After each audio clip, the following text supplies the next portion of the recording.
Hey everybody, it's Vorp here. We just got the full patch notes and balance change from the Campfire chat for the new season starting next week in just 5 days. First of all, here we have the summary and we got new dungeons. I'm only going to talk about the new stuff here. We got the blistering root holes that you can basically open as a dungeon key from the headhunt.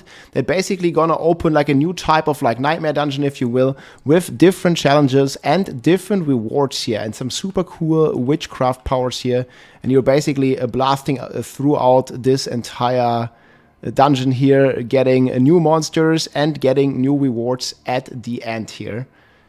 Then we got a ton of class balance changes here. I made a full sheet where we just highlighted the most important stuff. So in general, guys, they are nerfing the ultimates a little bit again. If you remember, you can get the ultimates to rank 5 and unlock additional scaling and bonuses for them. They want to keep them powerful, but they're also going to tune them down a little bit.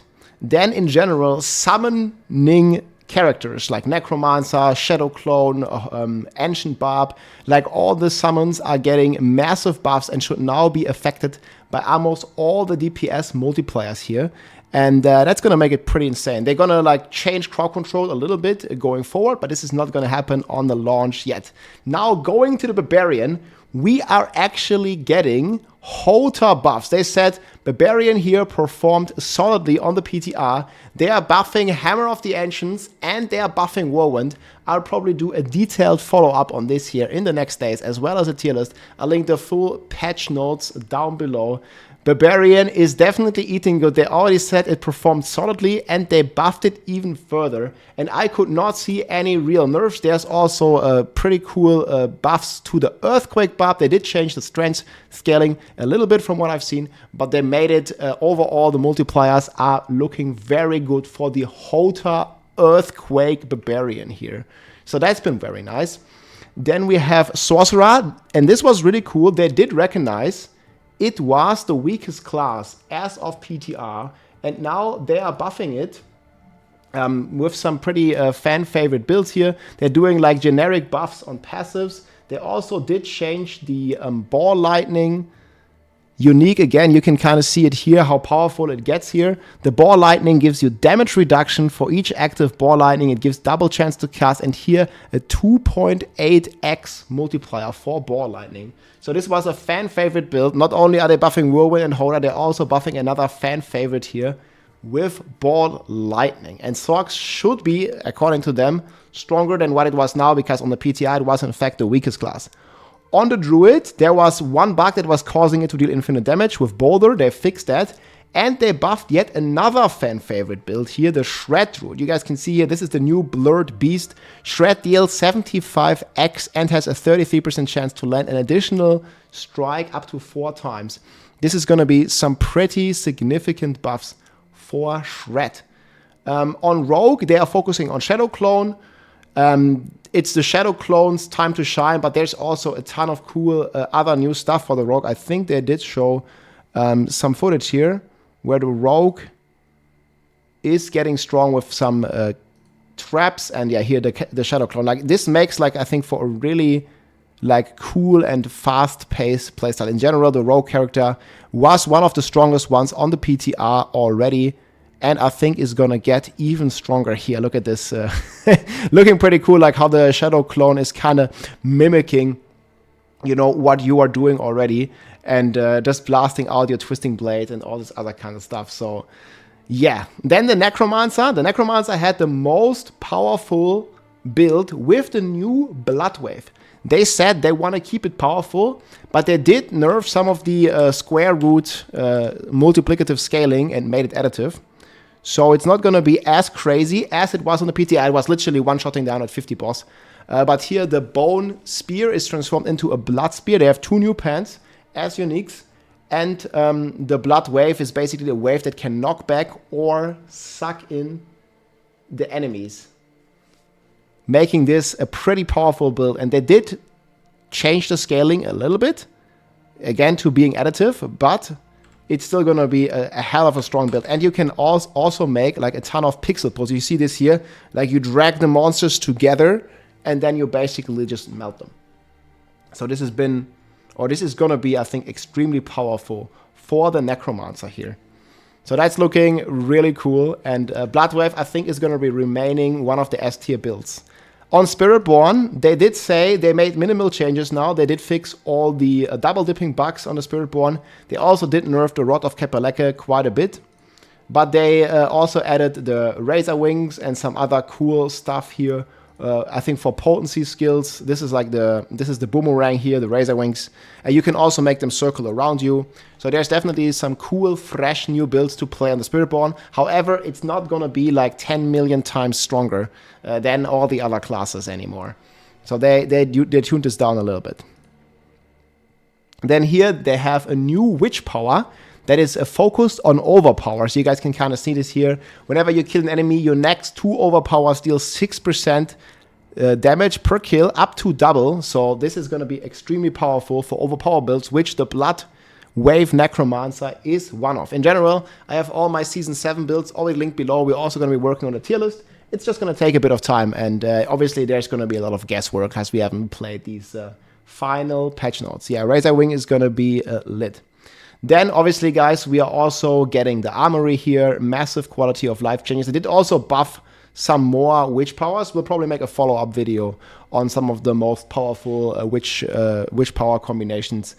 But yeah, the armory here is coming, and they confirmed again the armory does not cost any gold. So you can switch anytime you want from your characters to like a bounty character, to like a high character, whatever. And you can access the armory here through all the different ways. Then they did talk a lot about upcoming quality of life changes. So they talked about the Paragon migration. Basically, seasonal experience is going to be added to the Eternal Realm each season, and eventually you will reach Paragon 300 on the Eternal Realm, unlocking the rewards. Then, this is a massive W quality of life. Unique power roll updates. So the more greater affix an item has, the higher the chance that it has a high roll. So many of you might remember finding a 4GA Rod of Kek W, a Rod of Kepaleke, and then it had 1% on the secondary. This will not happen anymore. If you have 4 GAs, the range of the Kepaleke is going to be like, I would guess, around 2.8 to 3%. So only like the high roll range. The more greater affix you have, the higher the unique power, and also the higher the aspect power is going to be. So this is going to be the case for Ancestral, both Ancestral and unique items. So if you have 3GA Ancestral, the secondary, let's say Edgemaster, is going to most likely roll on the very, very high end. This is also a massive W in terms of quality of life. And then this was really surprising to me, the gem fragments. You guys might remember, like, you are basically overloaded on gem fragments. You can now use these gem fragments at the jeweler here to kind of craft amulets or rings, whatever you want. You can exchange them as well, and you can kind of see here, you can craft with emeralds or with topaz, you can craft your different amulets. This is going to help you, I believe, a lot to craft, especially like a useful amulet here. So you can just click this. It can be ancestral as well, and it can have like all these passives. It also does cost some Forgotten Souls, which sounds pretty expensive, but we'll see. Basically allowing you to craft a ton of different amulets and basically target farm these. You see, you get this like cache here, then you open the cache and boom, you get an ancestral amulet here that you can pick, and you can just keep crafting these, basically unlocking more or having like a potential of some pretty juicy loot. So that's been pretty cool here. Then they also updated some of the early game stuff. So basically you don't have to do your class quest anymore. The class quest on every character is going to be account bound. So if you've done, let's say, the Sorcerer class quest at any time on your account, in the new season, the way I understand it, once your Sorcerer reaches level 15, it's going to automatically unlock the class quest for you, and you're going to get your extra enchantment slot. After that, if you keep doing the class quest or other stuff here, you get an archetype cache, which basically allows you to get some specific items for your character.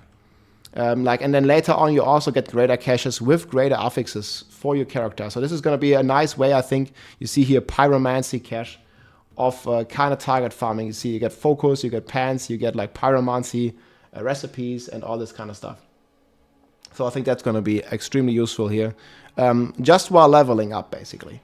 Let me double check if I forgot some of the cool stuff. Yeah, they also like talked a lot about the Occultist Gems. Basically, you can stock it into your rings and your amulets. They did a ton of buffs to most of these. Like you see, it's basically buffs throughout the board here for almost everything. And it's going to be pretty powerful. And then, yeah, they did give a lot more details about the season. One thing here is, because this is like the season of the Whisperers, of the bounty caches and stuff, we do also get an Ancestral cache here. So this one is going to be a reward from the Tree of Whispers that you can basically choose and get guaranteed Greta Affix items here. So a ton of fun, and I think overall there is a lot of content in this season in terms of theme, but they did repeat themselves a lot, I feel, in the stream. However, the season theme looks very similar to what we had in Season 2, but Season 2 was very popular, and I think the season theme is going to be pretty cool. I'm definitely looking forward to be blasting it here on Tuesday, just next week in a couple of days. And I'll probably have some more details here as we also got now the entire patch notes. It's a pretty big document. I'm going to link this below here, and we're probably going to go through it and like check in on all the updates here. You see kind of here for Hammer Barb, for example. They basically keep buffing it, and the Barbarian is looking pretty powerful here, where the Hoda, I think, got buffed to now 90% weapon damage. And it came all the way from 70%. So yeah, we're eating good here. There's also some runes that are getting buffed. And it looks like I'm going to be playing Barb. And again, I have already some of my Season 7 builds. I'm going to link that below. Hope you enjoyed, my friends. And I will see you with a more detailed update on tier lists and my starter build and what my plans are going to be for the season here very soon on the channel. GG, take care, good luck. If you liked this video, make sure to subscribe, leave a like or a comment. I'm also live on Twitch almost every day, so come and say hi.